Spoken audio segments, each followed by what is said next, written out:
বন্ধুরা আমার, তরুণ যুবকেরা আমার, হে আমার মুরব্বিয়ানেরা, হে যুবকেরা, শুনে রেখে দিন বাবা, হযরতে আদম আলাইহিস সালামের শরীরের ভিতর থেকে রূহটা বের হয়ে এলো।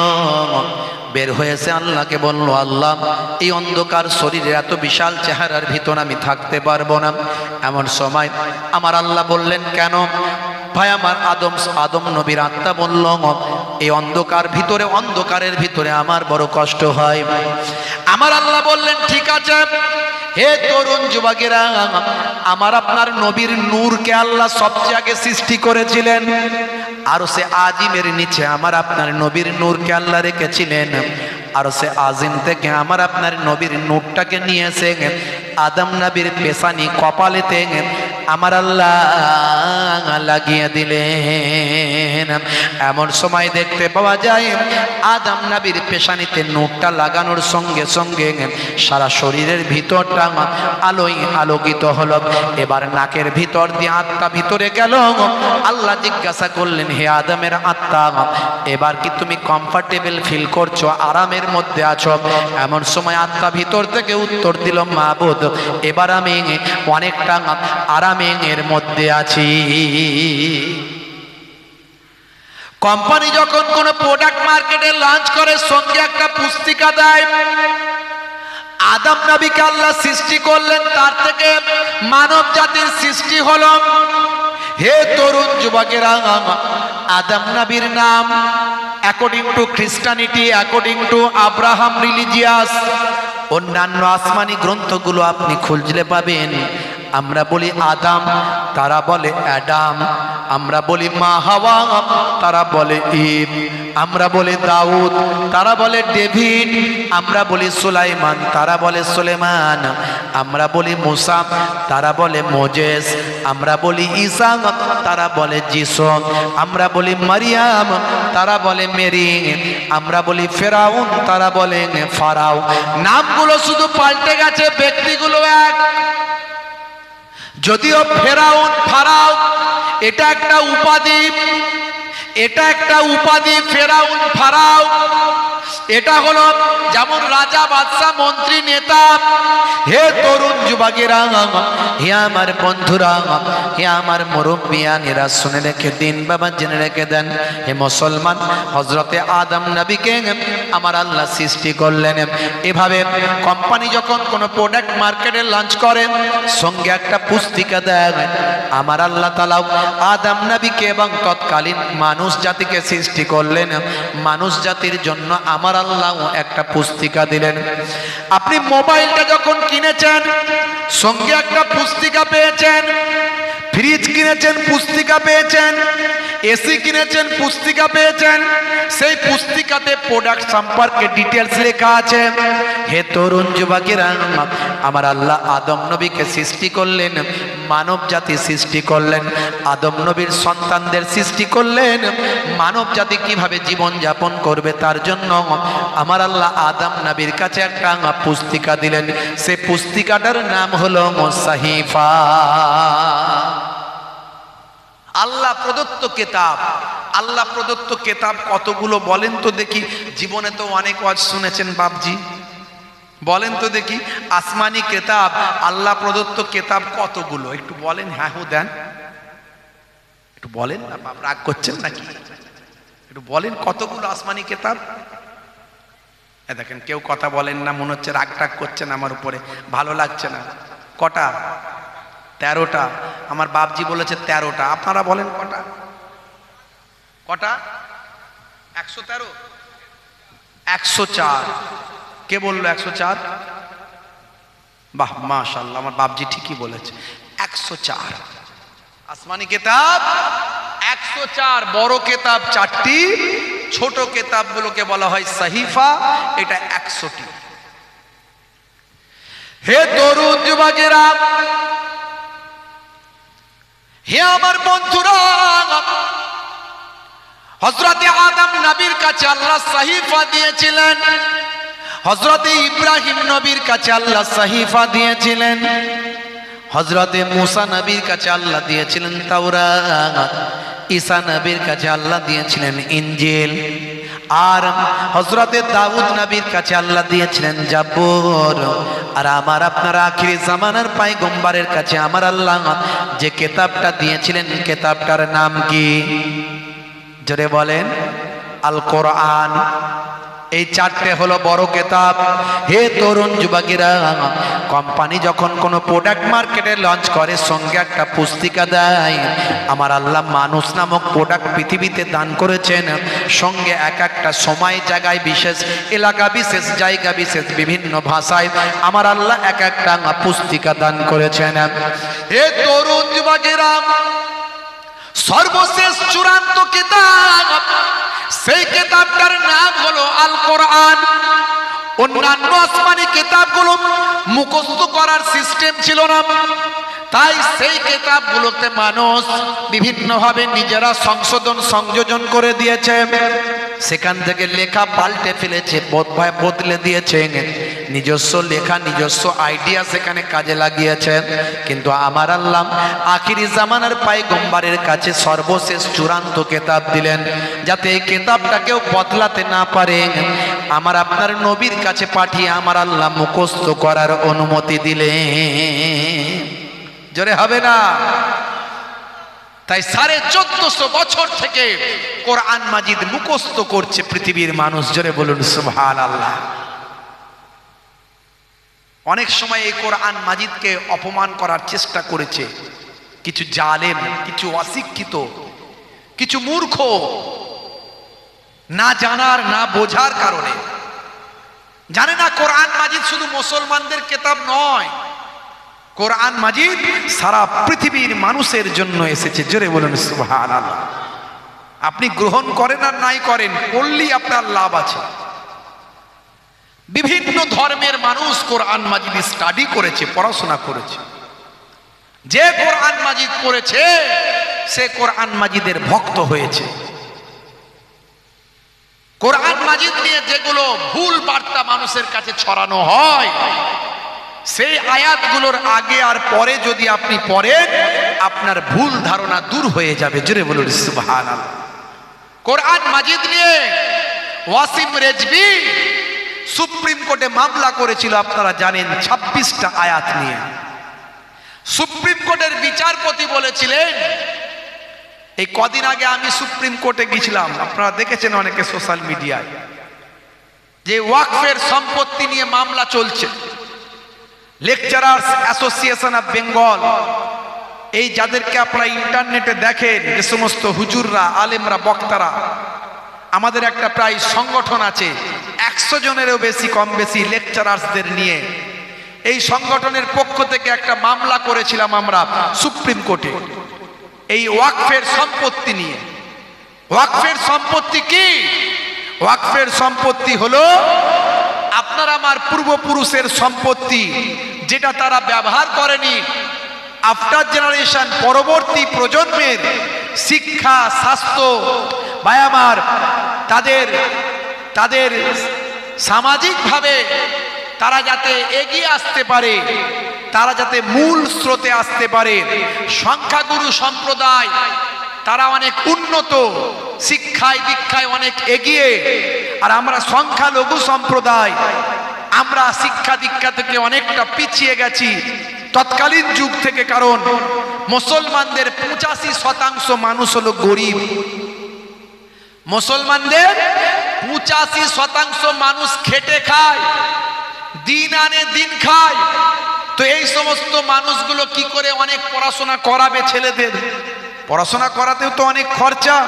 তাই এদের উন্নয়নের জন্য, শিক্ষা স্বাস্থ্যে যাতে তারা এগিয়ে আসতে পারে, আমাদের পূর্বপুরুষরা আমাদের ঘরের সন্তানদের শিক্ষা স্বাস্থ্যে উন্নতিতে এগিয়ে আসার জন্য ওই 15% মানুষের ভিতর থেকে যারা, ভাই আমার, কি বলবো, সহৃদয় ব্যক্তি, আল্লাহর জান্নাত কামনা করে এবং গরিব দুস্থদের সেবা করলে জান্নাত পাওয়া যায়, এই বিশ্বাস যাদের মধ্যে ছিল, তারা আমার আপনার ঘরের 85% মানুষের মধ্যে যারা দরিদ্র সীমার নিচে, যারা গরিব, শিক্ষায় স্বাস্থ্যে যারা পিছিয়ে, তাদেরকে সমাজের মূল স্রোতে আনার জন্য তাদের সম্পত্তি, তাদের জায়গা তারা ওয়াকফ করে দিয়েছেন, আল্লাহর নামে লিখে দিয়েছেন। এর নাম হলো ওয়াকফের সম্পত্তি, যেটা ওয়াকফের সম্পত্তি বলি। এই সম্পত্তিটা কম নয়। এই সম্পত্তিটা কত? এই সম্পত্তিটা হলো ভারতবর্ষের, ভাই আমার, রেলের সম্পত্তি আছে, সেনাবাহিনীর সম্পত্তি আছে, আর 3 নম্বরে হলো ওয়াকফের সম্পত্তি। জোরে বলুন সুবহানাল্লাহ। এই সম্পত্তিটা গরিব দুস্থদের মাঝখানে একটা বোর্ড গঠন করে, ওয়াকফ বোর্ড গঠন করে সেখান থেকে ডিস্ট্রিবিউশন করার চিন্তা ভাবনা ছিল, করা হতো, যদিও ঠিকভাবে সেটা ব্যবহার হতো না। কিছু 12 ভূতে সেখান থেকে লুটে পুটে কিছু খেত। সরকারের কাছে আমাদের দরখাস্ত ছিল, আপিল ছিল যে 12 ভূতের খাওয়া বন্ধ করে সেখান থেকে তাদের মুখ থেকে নিয়ে এই গরিব দুস্থদের মাঝখানে, যে আমাদের সংখ্যালঘু যারা পিছিয়ে পড়া গরিব দুস্থদের মাঝখানে সুন্দরভাবে ব্যবস্থা করে দেওয়ার জন্য এটা করা দরকার ছিল। তা না করে তারা কি করলো, বললো এই বোর্ড ফোর্ড কিছু চলবে না, সবটাই সরকার নিয়ে নিল। নিয়ে বলছে আমরা যেমন করে পারবো ব্যবহার করব। তো আমরা কি করব, কিছু আইন সংশোধন করে দিল। দিয়ে তার মধ্যে যেটা সবচেয়ে গুরুত্বপূর্ণ সেটা হলো যে বোর্ডের মাধ্যমে গরিব দুস্থদের মাঝখানে বিতরণ করা হবে, এই সম্পত্তির টাকা পয়সাটা ডিস্ট্রিবিউট করা হবে, সেই বোর্ডে মুসলিম সম্প্রদায়ের থেকে অমুসলিম সম্প্রদায়ের মেম্বার সংখ্যা বেশি থাকবে। এটা কি মেনে নেওয়া যায়? আমার ঘরের জায়গা সেই বোর্ডের থেকে আমরা থেকে ডিস্ট্রিবিউশন করব, তা না করে তুমি সেখানে অমুসলিম ভাইদেরকে ঢুকিয়ে দিচ্ছ। আচ্ছা বলো তো, অমুসলিম ভাইদের যে সমস্ত ট্রাস্ট আছে, কমিটি আছে, সেখানে মুসলিম ভাইদেরকে ঢোকানো হবে? হ্যাঁ, কোনোদিন কোনো গির্জা কমিটি, কোনো মন্দির কমিটি, কোনো গুরুদুয়ারা কমিটিতে মুসলমানদের রাখা হবে? তাহলে এটা এই ওয়াকফের কমিটিতে কেন রাখা হবে? এটা কখনো কেউ মেনে নিতে মুসলমানরা পারে না। এছাড়া এইরকম আরো 2-3টে তারা আইন চেঞ্জ করে দিয়েছে। এই জন্য মামলা হয়েছে সুপ্রিম কোর্টে, আর গণতান্ত্রিক পদ্ধতিতে আন্দোলনও হয়েছে, আন্দোলনও চলবে। কিন্তু এই বর্তমানে যে সিচুয়েশন, এই সিচুয়েশনকে সামনে রেখে আমরা আন্দোলন অনেকটাই স্থিমিত করে দিয়েছি, আর আমাদের আইনত দিক দিয়ে যেটা চলার সেটা চলছে। ভাইরা আমার, এই হলো ঘটনা। মুসলমান, এটা আমাদের ইমানি শক্তি, আমাদের ইমানের পরীক্ষা, এটা আমাদের ইমানের লড়াই, এটা আমাদের আল্লাহর সম্পত্তি রক্ষার লড়াই। বুঝতে পারছি তো? যে কথা বলতে গিয়ে এত দূর চলে এলাম। হে তরুণ যুবকেরা, হে আমার বন্ধুরা, শুনে রেখে দিন বাবা, জেনে রেখে দেন, সুপ্রিম কোর্টের বিচারপতি বলেছিলেন, হে ওয়াসিম রেজভি, আপনি 26টা আয়াত নিয়ে মামলা করেছেন। এই 26টা আয়াত নিয়ে যে মামলা করেছেন, তার জন্য আমি কোরআন মাজিদ স্টাডি করলাম, কোরআন মাজিদ পড়ে দেখলাম আপনি যে আয়াতগুলো নিয়ে মামলা করেছেন, সে আয়াতগুলোর আগে আর পরে যদি আপনি পড়তেন, আপনার সমস্যার সমাধান হতো। আপনি তা না করে সারা পৃথিবীতে 200 কোটি মুসলমান আছেন, 200 কোটি মুসলমানের একটাই ঐশ্বরিক কিতাব, তার নাম হলো আল কোরআন। কোরআন মাজিদ তাদের ঈমান, তাদের ভালোবাসা, তাদের হৃদয়, সে কোরআন মাজিদকে আপনি আঘাত করেছেন। তার জন্য আমি সুপ্রিম কোর্টের বিচারপতি আপনাকে 50,000 টাকা জরিমানা করলাম। 50,000 টাকা ওয়াসিম রেজভিকে জরিমানা করেছিল সুপ্রিম কোর্টের বিচারপতি। সুপ্রিম ধমক দিয়েছিল তাকে,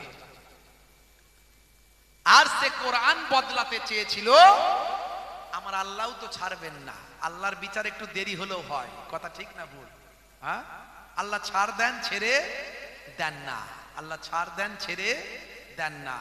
এই ইসরায়েলে এখন দাবানল চলছে, জানেন তো, আগুন।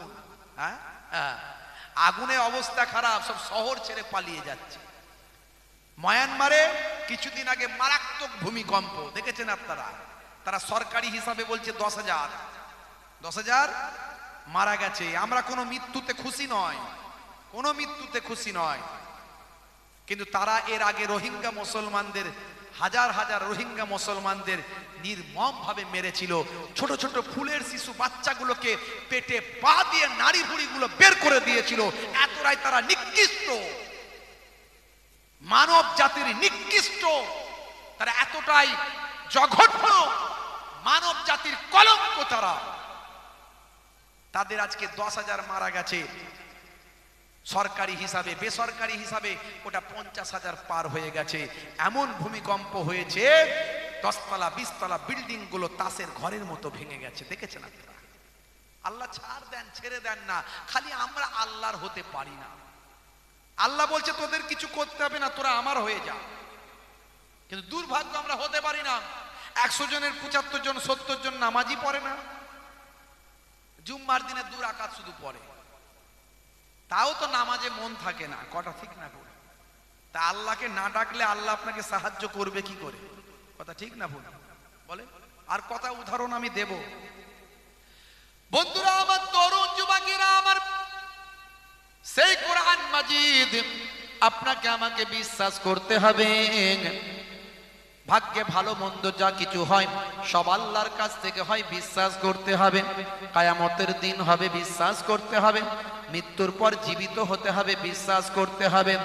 এত কিছু যদি বিশ্বাস করেন তবে আপনি ঈমানদার হতে পারবেন।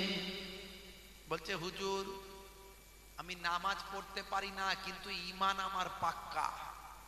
আচ্ছা, নামাজ না পড়লে ঈমান পাক্কা হয়? আরে বলেন হয়? এই মানুষকে বোকা বানানোর সময় আর আছে? আর মানুষকে বোকা বানানো যায় এভাবে? বলুন তো। এখন তো ইন্টারনেটের যুগ, এখন হাতের কাছে মোবাইল, সব তথ্য পাওয়া যায়।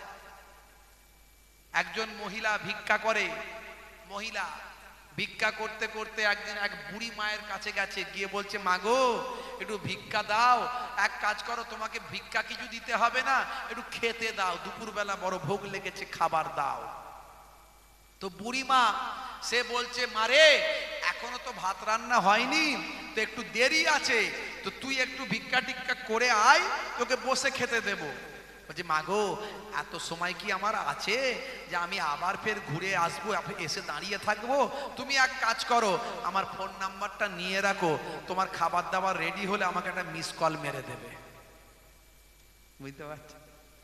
আরে বুড়ি মাও তো এখনকারের বুড়ি মা, সে তার আগেকারের বুড়ি মা নয়, তা এখনকারের বুড়ি মা। তো বুড়ি মা বলছে মারে তোকে এত কাজ করতে হবে না, চিন্তা করিস না, তোর নাম্বারটা দিয়ে যা, ওই মিস কল টিসকল মারা ঝামেলা করে লাভ নাই। আমি এক কাজ করব, হয়ে গেলে আমি হোয়াটসঅ্যাপে পাঠিয়ে দেবো, তুই ডাউনলোড করে খেয়ে নিস। আর বোকা বানানোর যুগ নাই বা আছে? এখন সবাই চালাক। বন্ধুরা আমার, তরুণ যুবকেরা আমার, হে আমার মুরব্বিয়ানেরা শুনে রেখে দেন, তাহলে আপনাকে আমাকে এই বিষয়গুলো, আপনাকে ঈমানকে মজবুত করতে হবে। তবে মনে রাখবেন, আমার আপনার ঈমানকে মজবুত করার জন্য সবচেয়ে উপযুক্ত বড় মাধ্যম যেটা আমার আপনার কাছে আল্লাহ দিয়েছেন, সেটা আর অন্য কিছু নয়, সেটার নাম হলো আল কোরআন। আমরা আল্লাহ দেখি না, নবী আমরা দেখি না। 1450 বছর আগে নবী এসেছিলেন। আল্লাহ আমরা দেখি না, নবী আমরা দেখি না, কিন্তু আল্লাহ প্রদত্ত বাণী আমরা পেয়েছি। নবী পাকের কাছে এসেছে সবচেয়ে বড় নিদর্শন আমরা পেয়েছি, সেই কিতাবটার নাম হলো আল কোরআন। যদি আগুন লাগে ধ্বংস হয়ে যায়, ধ্বংস হয়ে যায় পৃথিবীর সব বইয়ের দোকান, তবু বিশ্ব থেকে হারাবে না পবিত্র কোরআন। জোরে হবে না? জোরে হবে না? করবে কেমন করে কোরআন ধ্বংস? আগুনের তেজ। করবে কেমন করে কোরআন ধ্বংস? আগুনের তেজ। আছে বিশ্বে ভরা অগণিত কোরআনে হাফেজ। তারা ছাপি আসমানি গ্রন্থ, তারা ছাপি আসমানি গ্রন্থ, বাঁচাবে ইসলামের সম্মান, তবু বিশ্ব থেকে হারাবে না পবিত্র কোরআন। হবে না?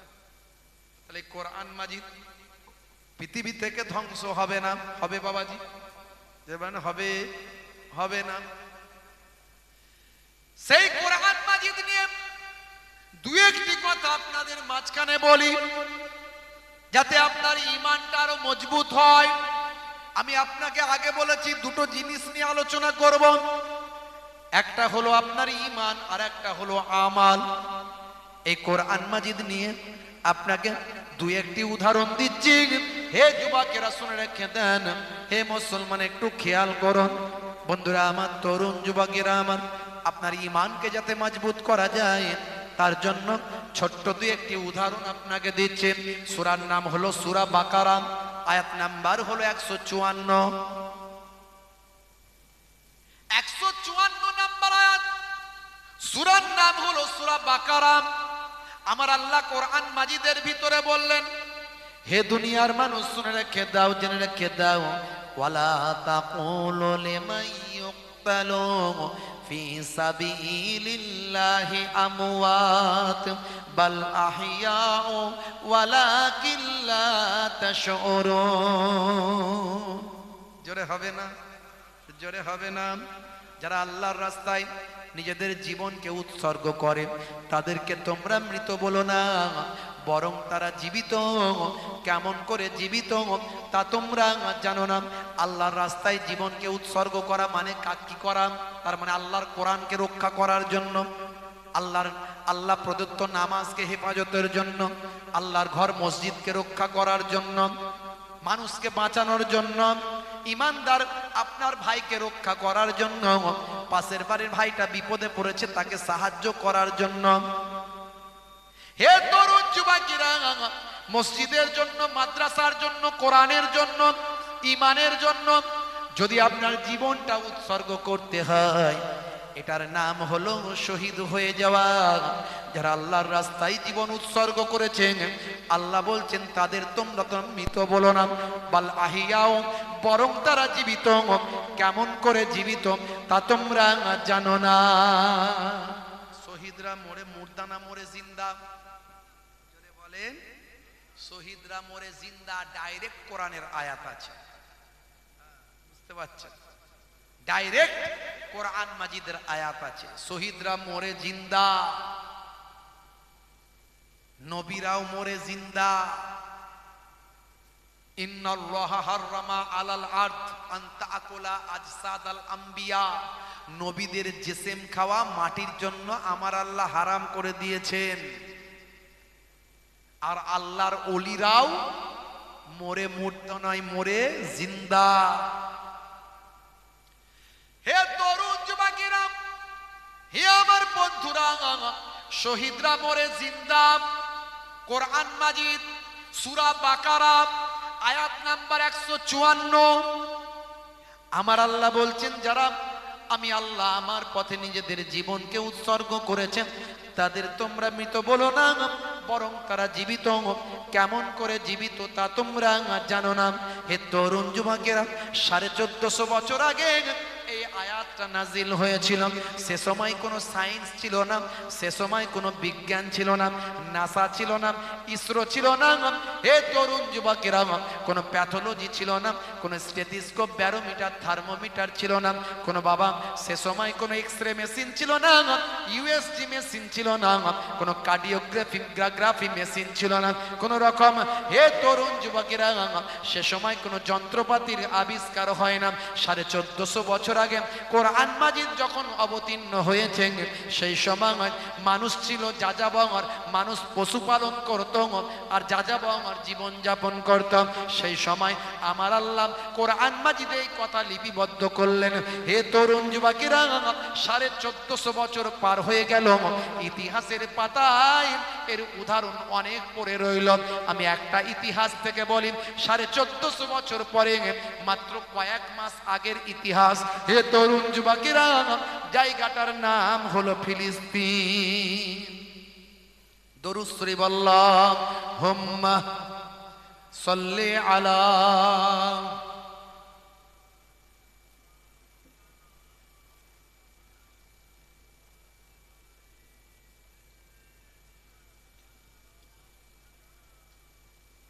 কষ্ট হচ্ছে আপনাদের? একটু বলবো না, শেষ করে দেব। কারা কারা চান না হাত তুলে দেখা। আমি বলেছি কারা কারা চান না হাত তুলে দেখা। সবাই চাই সত্যি সত্যি? তাহলে হাত কেন উঠে গেল? ঝোঁকে মন দিয়ে শুনছেন তো? হাত তুলে ফেলছে, ঝোঁকে ঝোঁকে তুলে ফেলছে। মাশাআল্লাহ, একবার তাকবীর দেন, নারে তাকবীর, নারে তাকবীর। দরুদ শরীফ আল্লাহুম্মা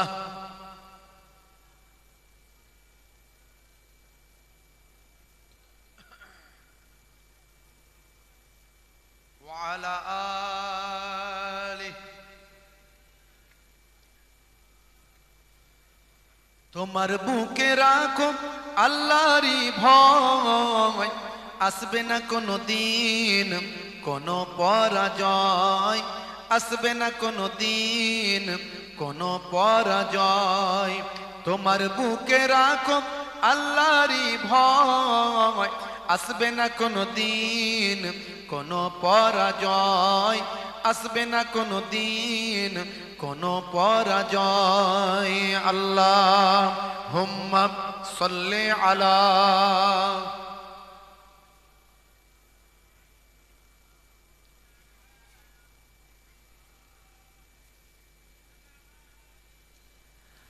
হারাম হালাল জেনে, সরল সত্য মেনে, নিষিদ্ধ সব ছেড়ে উঠুক জীবন বেড়ে, যাবে তুমি জান্নাতে যাওয়া ছিল স্বপ্ন তোমার।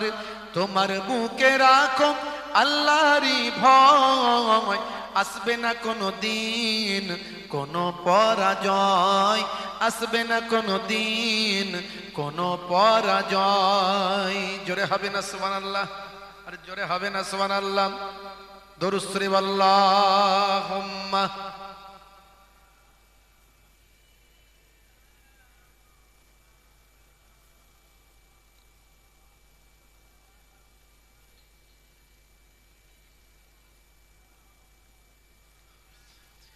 ভাইরা আমার, তরুণ যুবকেরা আমার, হে আমার বন্ধুরা, শুনে রেখে দিন বাবা, জেনে রেখে দেন। হে মুসলমান, একটু খেয়াল করুন বাপ, তরুণ যুবকেরা একটু লক্ষ্য করুন বাপজি আমার। জায়গার নাম হলো ফিলিস্তিন। যে ফিলিস্তিনের জমিনে বাবা, ভাই আমার, দোস্ত আমার, 1948 সালের আগে ইন্টারন্যাশনাল, ভাই আমার, সারা পৃথিবীর যে ম্যাপ আছে, ইন্টারন্যাশনাল ম্যাপ, মানচিত্র, ইন্টারন্যাশনাল আন্তর্জাতিক যে মানচিত্র আছে, সেই মানচিত্র যদি আপনি লক্ষ্য করেন, আপনি দেখতে পাবেন ইসরায়েল নামের কোন দেশ পৃথিবীর মানচিত্রে নাই।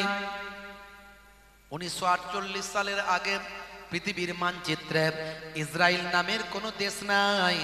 আমি এর আগে 1000 বছরের ইতিহাস বলেছি। ফিলিস্তিন আর ইসরায়েলের 1000 বছর আগের ইতিহাস বলেছি, ইন্টারনেটে আছে, খুললেই পাবেন। 20-25 হাজার বক্তব্য আছে ইন্টারনেটে। হে তরুণ যুবকেরা, 1919 সালে প্রথম পোল্যান্ড থেকে কিছু ইহুদি চলে আসে ফিলিস্তিনে। আপনারা জানেন হিটলার 60 লক্ষ ইহুদিকে হত্যা করেছিল। 10 লক্ষ ইহুদিকে তারা ছেড়ে দিয়েছিল আর বলেছিল আমি বাকি 60 লক্ষ ইহুদিকে কেন হত্যা করলাম? যদি এর 10 লক্ষ পৃথিবীতে বেঁচে থাকে তোমরা বুঝতে পারবে। সেই ইহুদিরা সারা পৃথিবীকে আজকে গ্রাস করেছে, সারা পৃথিবীকে আজকে কন্ট্রোল করছে, তাদের টেকনোলজিকে উন্নত করেছে। প্রথম 1919 সালে ভাই আমার এই গাজা থেকে মাত্র কয়েক কিলোমিটার দূরে কিটবুস নামক জায়গা, এই কিটবুসে প্রথম তারা এসেছিল অল্প সংখ্যক কিছু ইহুদি, যারা হিটলারের অত্যাচার সহ্য করতে না পেরে মার খেয়ে বিদেশ থেকে তারা পালিয়ে এসেছিল। পৃথিবীর বিভিন্ন দেশে তারা অল্প অল্প করে থাকত। এই কিটবুসে এসে প্রথম মুসলমানদের কাছে, ফিলিস্তিনি মুসলমান তাদের কাছে এসে হাত জোর করে বলতে লাগলো, ভাই তোমরা তো নবীর উম্মত, তোমরা তো প্রকৃত সাচ্চা মুসলমান, আর মুসলমানের কাছে যদি কেউ সাহায্য চায়, মুসলমানের নবী বলেছেন তাকে সাহায্য থেকে নিরাশ করো না। তারা থাকতে দিয়েছিল, খেতে দিয়েছিল, ব্যবসা করতে দিয়েছিল, তারা নবীর আদর্শ দেখিয়েছিল। মুসলমান চিন্তা করুন, তারা থাকতে থাকতে সারা পৃথিবী থেকে যত ইহুদি ছিল সব এক কাছে জমা করেছিল। দেখতে দেখতে অনেকগুলো বছর কেটে গিয়েছিল। তারপরে তারা যোগাযোগ করে আমেরিকা ব্রিটেনের সাহায্য নিয়েছিল। 1948 সালে আমেরিকা ব্রিটেনের সহযোগিতায় তারা নিজস্ব একটা দেশ গঠন করে নিয়েছিল। মুসলমানরা, ফিলিস্তিনিরা বলতে লাগলো, এটা আমাদের দেশ, তোমাদের থাকতে দিয়েছিলাম, আবার তোমরা কেমন করে নিজেদের দেশ এটা বানাচ্ছ? লড়াই ওখান থেকে। আপনি থাকতে দিয়েছেন আপনার ঘরে, কিছুদিন থাকার পরে যদি বলে এই ঘরটা আমার, তো লড়াই হবে না? হবে না? জোরে বলেন, হবে না? হবে না? লড়াই এখান থেকে শুরু হয়েছে। এই লড়াই আজকের লড়াই নয়। এই ফিলিস্তিন ইসরায়েলের যে লড়াই শুনছেন না, এই লড়াই আজকের নয়। এই লড়াই 1947 সাল থেকে 75 বছর আগের লড়াই। এখন তো হামাস গিয়ে ওদেরকে অ্যাটাক করে দিয়েছে নিরুপায়, দেওয়ালে পিঠ থেকে গেলে যা হয়। মরবো তো জানি, তো মেরেই মরি, এই নিয়ত করে ওরা মেরেছে। বুঝতে পারছি, ওরা জানে তো আমরা শেষ, এ তিলে তিলে মারছে, তো একবারে মরে যাওয়াই ভালো, এই মনে করে মেরেছে। এই লড়াই তো আজকের নয়, ইতিহাস বলেছি, আজ আর বলবো না। হে তরুণ যুবকেরা, হে আমার বন্ধুরা, হে আমার মুরব্বিয়ানেরা, শুনে রেখে দিন বাবা, জেনে রেখে দেন। কি কথা আপনাদের বলবো। অশ্রু চোখে লিখেছি আমি, চোখে আসে না ঘুম। মসজিদে আকসায় চলছে বমে বারুদের ধুম। অশ্রু চোখে লিখেছি আমি, চোখে আসে না ঘুম। মসজিদে আকসায় চলছে বমে বারুদের ধুম। উড়ছে বিমান, পড়ছে বোমা গাজার ওই বুকে। শহীদ শিশু, শহীদ নারী মরছে ধুকে ধুকে। মানবতা নাই রে আজি, নাই রে গাজার বুকে। মানবতা নাই রে আজি বিশ্ব নেতার মুখে। মানবতা নাই রে আজি, নাই রে গাজার বুকে। মানবতা নাই রে আজি নেতাইয়াহুর মুখে। 19 শতকে পোল্যান্ড থেকে সব হারিয়ে এলি, ফিলিস্তিনি মুসলিমদের দয়ায় সবই পেলি। 19 শতকে পোল্যান্ড থেকে সব হারিয়ে এলি, ফিলিস্তিনি মুসলিমদের দয়ায় সবই পেলি। হুসাইনি বলে আবার, রশিদার দিলে খোদা পারবি না থামাতে। মানবতা নাই রে আজি, নাই রে গাজার বুকে।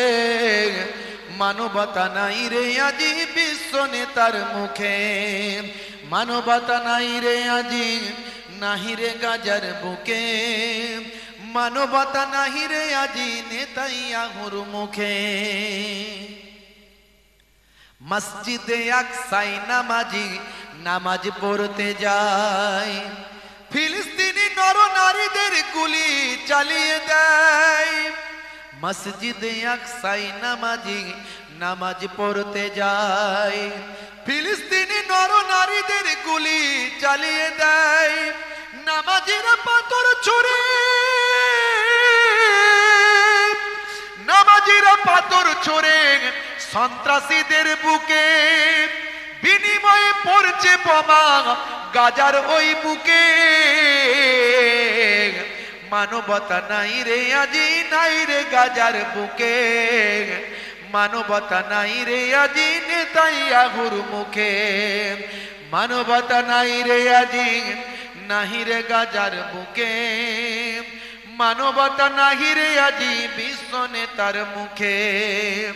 অশ্রু চোখে লিখেছি আমি, চোখে আসে না ঘুম, মসজিদে আকসায় চলছে বমে বারুদের ধুম, উড়ছে বিমান পড়ছে বোমা গাজার ওই বুকে, শহীদ শিশু শহীদ নারী মরছে বোমায় ঢুকে। মানবতা নাই রে আজি, নাই রে গাজার বুকে, মানবতা নাই রে আজি বিশ্ব নেতার মুখে, মানবতা নাই রে আজি, নাহি রে গাজার বুকে, মানবতা নাহি রে আজি বিশ্ব নেতার মুখে। লিখেছিলাম, চোখে অশ্রু নিয়ে কলম ধরেছিলাম, আজকে তারা নিরাশ্রয়। পৃথিবীর সর্ববৃহৎ জেলখানা, 60,000 ফিলিস্তিনি নরনারী বাচ্চা শিশুকে তারা শহীদ করেছে। কত বড় জালেম! সারা বিশ্ব মানবতার ঠিকাদার, তারা মানবতার কথা বলে, মনুষ্যত্বের কথা বলে, মনুষ্যত্বের বুলি আওড়ায়। তারা আজ অন্ধ হয়ে আছে, কেউ ব্যবস্থা নেয় না, বুঝতে পারছে? আর তা বড় বড় চোখ, অন্যদিকে বড় বড় চোখ বেরিয়ে যায়। মানবতা লঙ্ঘন হচ্ছে, মানবতা লঙ্ঘন হচ্ছে। মানবতা সব জায়গায় থাকে না, নিজের বেলায় মানবতা। বিশেষে সকলকে জানায় আন্তরিক সালাম, শুভেচ্ছা, ভালোবাসা। আল্লাহ পাকের রহমত সমস্ত ঈমানদারির উপর হোক। জোরে বলুন আল্লাহুম্মা আমিন। কিছু সময়ের জন্য জিকরুল্লাহ, জিকরুন নবীর আলোচনা। আখেরি জামানা, কায়ামতের আলামত চারিদিকে শুরু হয়ে গেছে। কায়ামতের ছোট ছোট আলামতগুলো সব বহিঃপ্রকাশ ঘটে গেছে। এখন বড় কিছু আলামত বাকি আছে। দাজ্জাল বের হবে, ইয়াজুজ মাজুজ বের হবে, ঈসা নবীর আগমন ঘটবে, ইমাম মাহাদি আলাইহিস সালাম আসবেন, কোরআন মাজিদের ভিতরের অক্ষর আর থাকবে না, পাতা সব সাদা হয়ে যাবে, আয়াতকে আল্লাহ তুলে নেবেন। বুঝতে পারছেন ভাইরা আমার, তরুণ যুবকেরা আমার, সূর্য পশ্চিম দিক থেকে উদিত হবে। এই রকম গোটা কতক বড় বড় আলামত ছাড়া বাকি সব আলামত মোটামুটি জাহির হয়ে গেছে। তার মধ্যে একটা বড় আলামত জাহির হতে বাকি আছে, হতে চলেছে। সেটা হলো সারা বিশ্বব্যাপী তৃতীয় বিশ্বযুদ্ধ শুরু হবে, যেটাকে বলা হয়েছে একটা বড় মালহামা হবে, যে মালহামায় 1/3 মানুষ মারা যাবে। বুঝতে পারছেন? আর তার নমুনা আমরা দেখতে পাচ্ছি।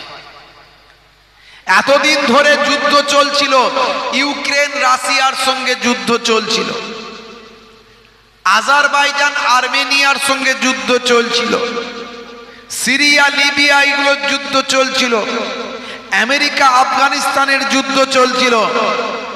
এখন আবার পার্শ্ববর্তী দেশ ভারত পাকিস্তানের সঙ্গে যুদ্ধ চলছে, শুরু হয়ে গেছে যুদ্ধ।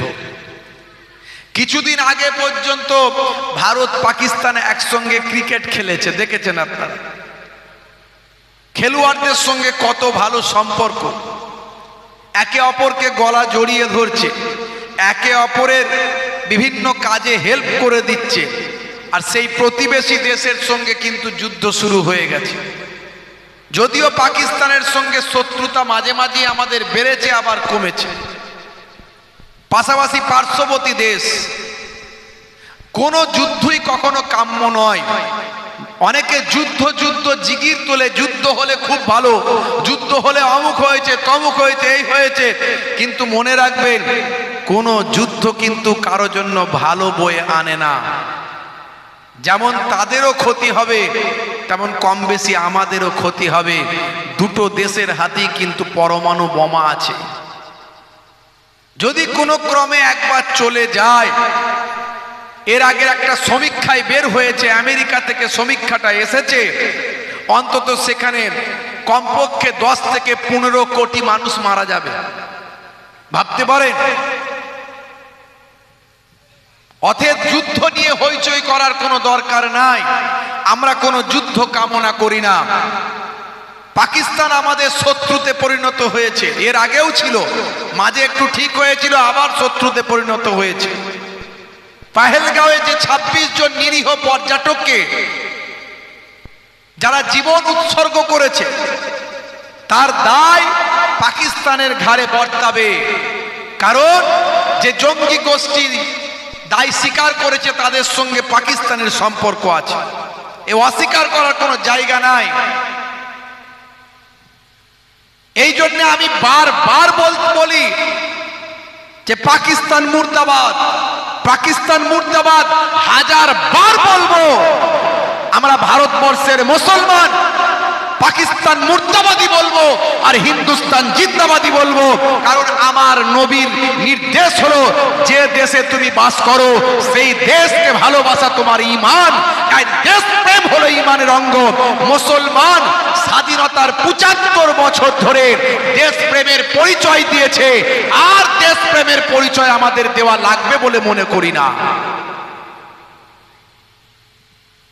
যেমন পাকিস্তান মুর্দাবাদ বলবো, তেমন পাশাপাশি বলবো পাকিস্তানের যে সমস্ত চেলা চম্পট আমার দেশে আছে তারাও মুর্দাবাদ। পাকিস্তানের ওই জঙ্গি গোষ্ঠী এলো কেমন করে? জরুর ডাল মে কুছ কালা হ্যায়, সরষের ভিতরই ভূত। যেদিনে পহেলগাঁওয়ে হামলা হলো সেদিনে সেখানে কোনো সৈন্য, আর্মি, ফৌজ ছিল না। কেন ছিল না? এই জবাব কে দেবে? এই জবাব কাকে দিতে হবে বলুন?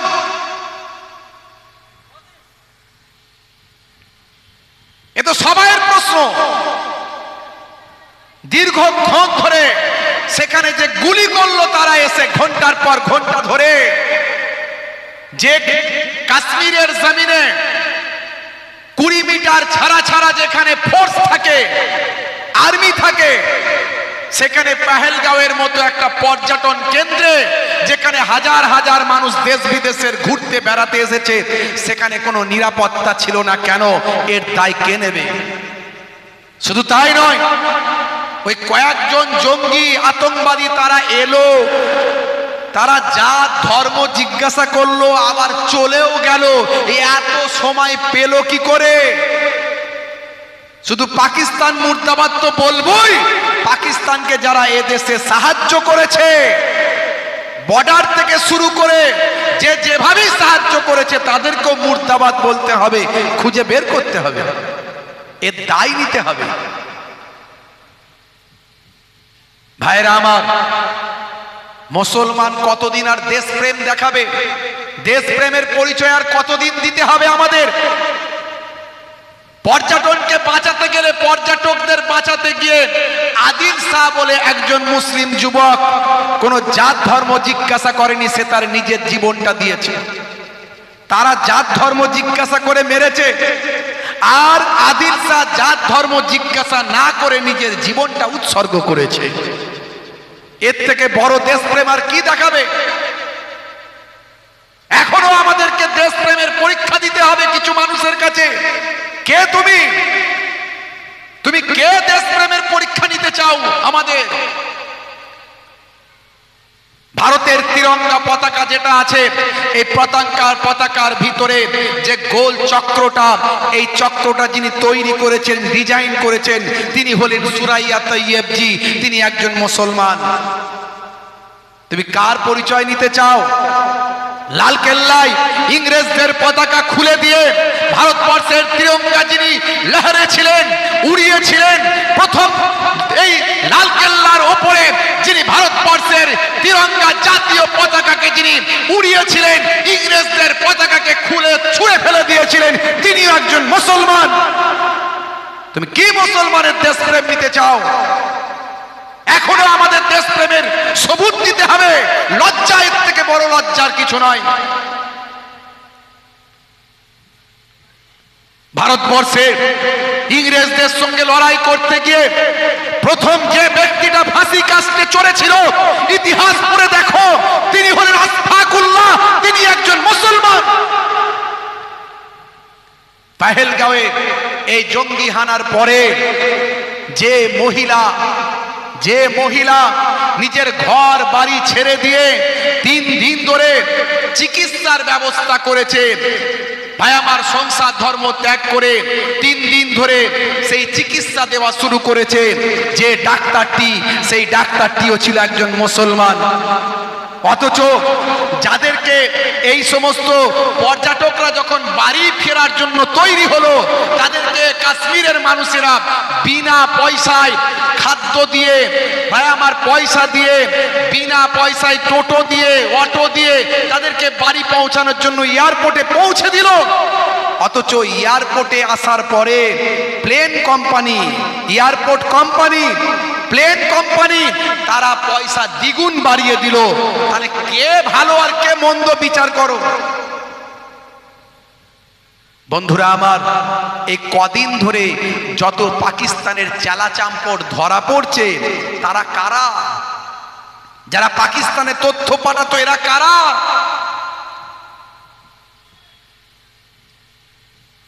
সোর্সের ভিতরে ভূত।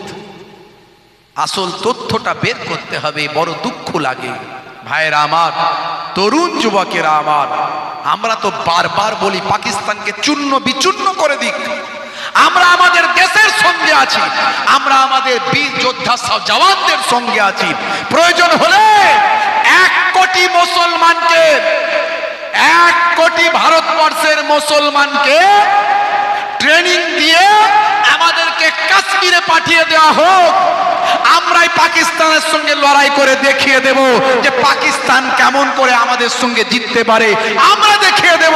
আজকে দেখেছেন আপনারা, বিল্লাল আহমেদ যিনি একজন পাইলট, বায়ুসেনার কমান্ডার, আর সোফিয়া কুরাইশি যিনি একজন বায়ুসেনার কমান্ডার, তারা পাকিস্তানের 30 কিলোমিটার ভিতরে গিয়ে পাকিস্তানকে গুড়িয়ে দিয়ে চলে এসেছে। এটাই হলো প্রকৃত মুসলমানের দেশপ্রেম। জোরে বলুন সুবহানাল্লাহ। বড় লজ্জা লাগে, যারা ইংরেজদের সঙ্গে দালালি করেছে তারা আমাদের কাছ থেকে দেশপ্রেম চায়, দেশপ্রেমের সার্টিফিকেট চায়। যারা ইংরেজদের কাছে মুসলেকা দিয়েছিল, ইতিহাস বলছে, আমি বলছি না। জীবন দাস মুখোপাধ্যায়ের লেখা 1857 সালের 1857 সালের সিপাহী বিদ্রোহ যখন খুলে দেখবেন ইতিহাস, জীবন দাস মুখোপাধ্যায়ের লেখা উচ্চ মাধ্যমিকের ইতিহাস, ভাইয়েরা আমার, তরুণ যুবকেরা আমার, 27,000 মুসলমান ইংরেজদের বিরুদ্ধে লড়াই করে নিজেদের জীবনকে উৎসর্গ করেছিল। যে সময় জালিয়ানওয়ালাবাগের হত্যাকাণ্ড হয়েছিল, জালিয়ানওয়ালাবাগের হত্যাকাণ্ডে যখন জেনারেল ডায়ার গুলি চালানোর নির্দেশ দিয়েছিল, যে জালিয়ানওয়ালাবাগের হত্যাকাণ্ডের বিনিময়ে কবিগুরু বিশ্বকবি রবীন্দ্রনাথ ঠাকুর নাইট উপাধি ত্যাগ করেছিলেন, ফিরিয়ে দিয়েছিলেন ইংরেজদের, সেই জালিয়ানওয়ালাবাগের হত্যাকাণ্ডে বহু মুসলমানের জীবন সেদিনে শহীদ হয়ে গিয়েছিল। ভাইরা আমার, তরুণ যুবকেরা আমার, খান আব্দুল গাফফার খান, সীমান্ত গান্ধী যাকে বলা হয়, তিনি সেই সময় বলেছিলেন, হে জেনারেল ডায়ার, তুমি এইভাবে গুলি চালিয়ে মানুষ হত্যা করে ভারতবর্ষ দখল করে রাখতে পারবে না, কারণ আমি খান আব্দুল গাফফার খান, লোকে আমাকে সীমান্ত গান্ধী বলে, আমি গান্ধীজির সঙ্গী, সেই আদর্শ নিয়ে চলাফেরা করি, গান্ধীজির মতাদর্শে আমি ভারতবর্ষকে ইংরেজদের কবল থেকে মুক্তি করতে চাই। আমি খান আব্দুল গাফফার খান, খান আব্দুল গাফফার খান সীমান্ত গান্ধী, হে জেনারেল ডায়ার, আমি তোমার তোমাদের ঘোষণা করছি, শোনো, যতগুলো আমার মুসলিম ভাই এখানে মারা গেছে, তুমি জানো না এদের ঈমানের শক্তি কত দূর। এদের পিঠে একটাও গুলি লাগে না, দেখবে এদের তুলে তুলে দেখো, এরা সব বুকে গুলি খেয়েছে, কারণ পালাতে গিয়ে কোনো মুসলমানের বাচ্চা মারা যায় না। মুসলমানের বাচ্চা পালাতে গিয়ে মারা যায় না, লড়াই করতে গিয়ে মারা যায়। এটাই আমাদের ঈমান, এটাই আমাদের দেশপ্রেম। বন্ধুরা আমার, তরুণ যুবকেরা আমার, আমরা দোয়া করি আমাদের দেশের বীর যোদ্ধাদের জন্য, বীর জওয়ানদের জন্য। তারা লড়াই করছেন, তারা এই যুদ্ধে জয়লাভ করবেন, এটা আমাদের দৃঢ় বিশ্বাস। তাদের সঙ্গে আমরা আছি, ভারতীয় আর্মিদের সঙ্গে আমরা আছি। তারপরেও সবচেয়ে শেষে একটা কথা বলবো, কখনো কোনো শুভবুদ্ধি সম্পন্ন মানুষ যুদ্ধ কামনা করতে পারে না। যুদ্ধ না হোক এটাই আমরা চাই, যুদ্ধ না হয়ে শান্তি হোক এটাই আমরা চাই, একটা আলোচনায় মিটুক এটাই আমরা চাই। কারণ যুদ্ধ কখনো কারো ভালো বয়ে আনে না। ভাইরা আমার, তরুণ যুবকেরা আমার, খুব সংক্ষেপে কিছু আলোচনা করব, আপনারা একটু ধীর স্থির ভাবে একটুখানি বসেন। আজকে আমাদের ঈমানকে বাঁচাতে হবে, ঈমানকে মজবুত করতে হবে। কিয়ামতের আলামত চলে এসেছে, এইভাবেই একদিন বিশ্বযুদ্ধ শুরু হবে। দেখবেন সেদিন পক্ষপাতিত্ব নিয়ে সারা পৃথিবীতে যুদ্ধ শুরু হবে, আধুনিকতা হারিয়ে যাবে, পৃথিবীর 1/3 মানুষ মারা যাবে। 1450 বছর আগে আল্লাহর নবীর হাদিস, একটা পৃথিবীতে মালহামা শুরু হবে। মালহামা মানে বিশ্বযুদ্ধ, যে বিশ্বযুদ্ধে পৃথিবীর 1/3 মানুষ মারা যাবে, এটা কিয়ামতের একটা বড় আলামত হবে, অর্থাৎ পৃথিবী ধ্বংস হওয়ার একটা বড় সূচনা হবে। আমি বিস্তারিত সময় নিতে পারবো না, কারণ আমি দুটো বিষয় নিয়ে সংক্ষেপে একটু আলোচনা করব। আজকে আপনাদের জন্য যেটা দরকার, একটা হলো ঈমানকে মজবুত করা, 2 নাম্বার হলো আমল করা। এই ঈমান আর আমলের উপর একটু আলোচনা করব মহাব্বতের সঙ্গে। দরুদ শরীফ আল্লাহুম্মা সাল্লি আলা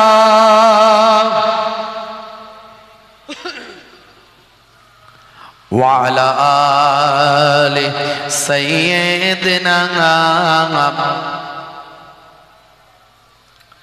হে তরুণ যুবকেরা,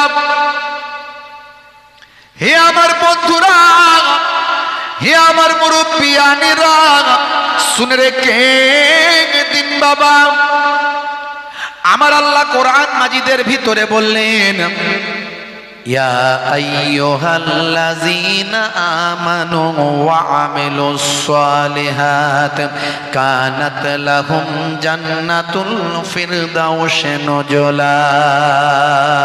হে তরুণ যুবকেরা, যে সমস্ত বান্দা বান্দীরা ঈমানটা এনেছেন, সেই মতো আমলটা করেছেন, একদিকে হলো ঈমান আর একদিকে হলো আমাল। আমার আল্লাহ বলছেন, যারা ঈমানটা এনেছেন, সেই মতো আমলটা করেছেন, ওই সমস্ত বান্দা বান্দীদের জন্য কানাত লাহুম জান্নাতুল ফিরদাউসি নুজুলা।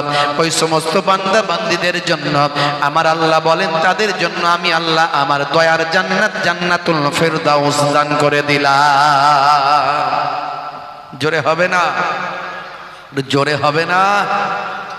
বন্ধুরা আমার, তরুণ যুবকেরা আমার, সংক্ষেপে বলি তাহলে, একদিকে হলো ঈমান। ঈমান মানে কি? ঈমান মানে হলো বিশ্বাস। ঈমান মানে হলো টাকা পয়সা নয়, সোনা দানা গয়না গাটি নয়। ঈমান মানে হলো বিশ্বাস। কি বিশ্বাস? আল্লাহ হলেন এক, আল্লাহ অভাব শূন্য, তিনি কাহাকেও জন্ম দেননি, কেহ তাহাকে জন্ম দেয়নি, সে আল্লাহর সমতুল্য দ্বিতীয় আর কেউ নাই। সেহি Allah is one, Allah is one whom all depend, he begets not, not is he begotten and none is like him। বলুন, সে আল্লাহ হলেন এক, আল্লাহ অভাব শূন্য। হে তরুণ যুবকেরা, যেটা আল্লাহর কাছে বলা যাবে, পৃথিবীর আর কারো কাছে সেটা বলা যাবে না। বলা যাবে? জোরে বলেন, বলা যাবে? আল্লাহর কাছে বলা যায়, আল্লাহ তুমি আমাকে সন্তান দান করো। এই যে কথাটা, আল্লাহ তুমি আমাকে সন্তান দান করো, আল্লাহ তুমি আমার কারবারে উন্নতি দাও, এটা আমরা কখনো আকাশের কাছে বলতে পারবো, আকাশ তুমি আমাকে সন্তান দাও? সূর্যকে বলতে পারবো, হে সূর্য তুমি আমাকে আমার কারবারে উন্নতি দাও? বলতে পারবো? শুধু তাই নয়, এই কথাগুলো কোন নবীর কাছেও বলা যাবে না। মদিনা শরীফে গিয়ে আমার আপনার নবীর কাছেও বলা যাবে না।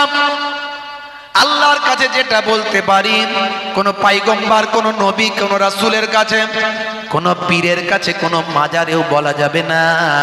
কারণ আল্লাহ হলেন খালিক, আল্লাহ হলেন স্রষ্টা, আর তামাম পৃথিবীতে যা কিছু আছে সব তার মাখলুক, সব হলো সৃষ্টি। আল্লাহ হলেন স্রষ্টা আর সব তার সৃষ্টি।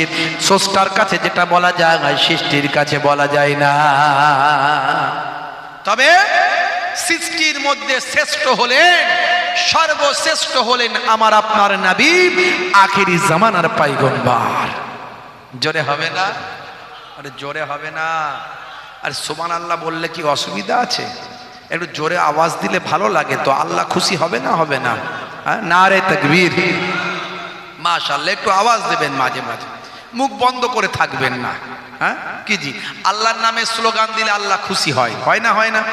হ্যাঁ, দাদার নামে দিদির নামে স্লোগান দিলে তারা খুশি হয়, হয় না? হয় না? হ্যাঁ, তো আল্লাহর নামে স্লোগান দিলে কি খুশি হবে? আল্লাহ খুশি হবে। যখন বলবে আল্লাহু আকবার, মানে আল্লাহ মহান। আল্লাহু আকবার মানে কি? আল্লাহ মহান। তখন আল্লাহ বলবেন লাব্বাইক ইয়া আবদি, হে আমার বান্দা আমি হাজির আছি। বুঝতে পারছেন বন্ধুরা আমার, তরুণ যুবকেরা আমার? তাহলে একদিকে হলো ঈমান, শুধু আল্লাহর সঙ্গে বিশ্বাস তা নয়, আল্লাহর প্রতি ধারণা ঠিক রাখা শুধু এটাই তা নয়, তার সঙ্গে কি মালাইকা ফারিস্তারা যে আছেন, আল্লাহ প্রদত্ত ফারিস্তা যে আছেন, এটা বিশ্বাস। হে তরুণ যুবকেরা, হে তরুণ যুবকেরা, মুরব্বিয়ানেরা আমার, তামাম পৃথিবীতে আজ থেকে কম বেশি ৯০০০ বছর আগে সর্বপ্রথম যিনি মানুষ এসেছিলেন, তিনি আর অন্য কেউ নন, তিনি হলেন হযরতে আদম আলাইহিস সালাম। কম বেশি ৯০০০ বছর আগে তিনি এসেছিলেন। হে তরুণ যুবকেরা, আদম নবীর ইতিহাস আমি বলেছি, আজ আমি বলবো না। আদম নবী হলেন পৃথিবীর আদি মানুষ, যাকে আমার আল্লাহ বিনা মানবে সৃষ্টি করেছেন, মানুষবিহীন সৃষ্টি করেছেন। কোনো পিতা তার ছিল না, কোনো মা তার ছিল না। আমার আল্লাহ কুদরতি ক্ষমতায় তাকে সৃষ্টি করেছেন। আদম নবীর পিতা ছিল না, মাতা ছিল না। আমার আল্লাহ কি কয়েকটা উপাদান দিয়ে, তার মধ্যে একটা বড় উপাদান হলো মাটি। এই মাটি সহ আরো কয়েকটা উপাদান, পানি, বাতাস ইত্যাদি ইত্যাদি দিয়ে আমার আল্লাহ একটা পুতুল তৈরি করলেন। তাকে 40 বছর ধরে শুকিয়ে রাখলেন। 40 বছর ধরে শুকালো সেই পুতুলটা। তারপর আমার আল্লাহ কুদরতি ক্ষমতায় তার ভিতরে রূহ দান করলেন। হে তরুণ যুবকেরা, আদম নবীর রূহটা তার নাকের ভিতর দিয়ে ভিতরে ঢোকানো হলো। রূহ বের হয়ে চলে এলো। আল্লাহ, এত অন্ধকার জায়গায় আমি থাকতে পারবো না। আদম নবী তো আর আমাদের মতো ফিগার ছিল না, বিশাল ফিগার। আগের যুগের মানুষ বিশাল লম্বা। আউস বিন আনাক আদম নবীর এক সন্তান, মা সফুরার গর্ভ থেকে তার জন্ম হয়েছিল। আউস বিন আনাক, যিনি ৩৫০০ বছর বেঁচে ছিলেন। কত বছর? আর আদম নবী ৯৫০ বছর, কম বেশি ৯৫০ বছর।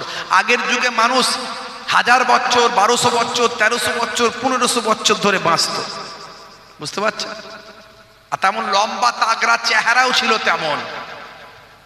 একবার মাটির উপর আঘাত করতেন, পা হাঁটু পর্যন্ত গেঁড়ে ফেলতেন, শক্তিও ছিল।